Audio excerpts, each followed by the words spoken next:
Hello friends, मैं अभिषेक कुमार समृद्धि IAS के online platform पे आप सभी का स्वागत करता हूं, अभिनंदन करता हूं। दोस्तों, एनआईओएस डीएलएड के 14 से 14.5 लाख जो अभ्यर्थी है उनके लिए दोस्तों जो है उनकी मान्यता को लेकर के लगातार जो है दोस्तों प्रयास किए जा रहे हैं। और इसी प्रयास के संबंध में एक बहुत बड़ी खबर जो है दोस्तों निकल करके आ रही है कोलकाता हाई कोर्ट से। कोलकाता हाई कोर्ट में दोस्तों जो है एक बहुत बड़ा फैसला जो है कोलकाता हाई कोर्ट से आया है। उस फैसले के बारे में हम बात करेंगे कि इस फैसले का इम्पैक्ट जो है एनआईओएस कैंडिडेट के मान्यता पर जो है दोस्तों किस प्रकार से पड़ने वाला है, इस पर हम बात करेंगे। साथ ही एनआईओएस के जो अभ्यर्थी है वो अपनी मान्यता को लेकर के जो प्रदर्शन कर रहे हैं सोशल मीडिया के जरिए या फिर दिल्ली में जाकर के उन्होंने प्रदर्शन किया, इसका सरकार के ऊपर क्या इम्पैक्ट पड़ रहा है, या फिर जो सरकार के शिक्षा मंत्री है वो इसको लेकर के क्या बयान जो है दिए हैं, इन सब बयानों का जो है हम दोस्तों एनालिसिस करने का प्रयास करेंगे। साथ ही आपको बताएंगे कि अब जो है कौन सी उम्मीद है और किस प्रकार से एनआईओएस कैंडिडेट को जो है दोस्तों मान्यता मिलने की जो है संभावना बढ़ी है या फिर होगी।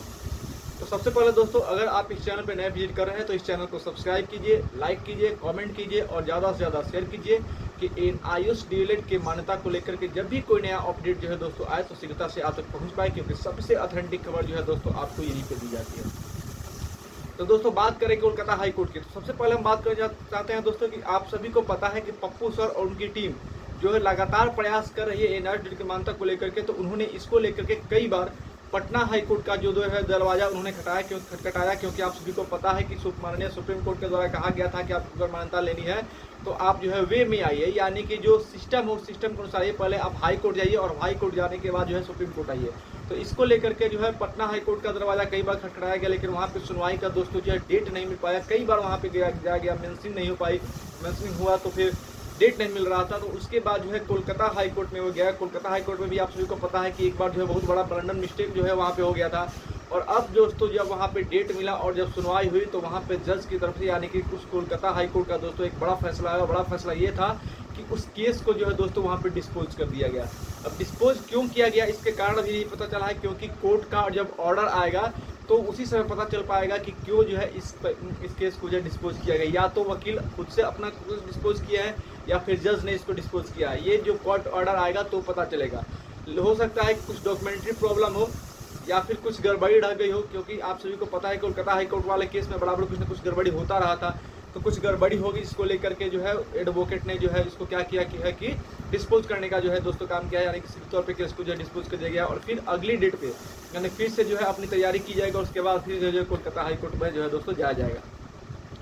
तो दोस्तों सबसे बड़ी बात है कि इस तरह से आरन फाड़ने में जाने की कोई जरूरत नहीं है। आप अपने आप को पूरी तरह से तैयार कर लीजिए, उसके बाद कोर्ट का दरवाजा खटखटाइए और वहाँ पे जाने के बाद अपने बात को बेहतर तरीके से रखिए, अच्छे एडवोकेट से राय लीजिए और वो जब अपनी बात को रखेंगे वहाँ पे तो निश्चित रूप से दोस्तों सबको मान्यता को लेकर के जो है उम्मीदें बढ़ जाएंगी।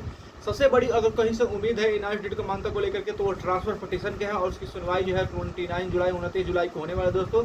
तो 29 जुलाई को जब ट्रांसफर पटिशन को लेकर के सुनवाई होगी तो वहाँ से बड़ा अपडेट आने की जो है संभावना है, यानी एनआईओएस के सारे कैंडिडेट की अब एकमात्र जो सबसे बड़ी उम्मीद है वो सुप्रीम कोर्ट से है। और सुप्रीम कोर्ट में वो जो है सुनवाई दोस्तों 29 जुलाई को होगी, तो वहीं से जो है दोस्तों न्याय मिलने की सबसे ज़्यादा उम्मीद है।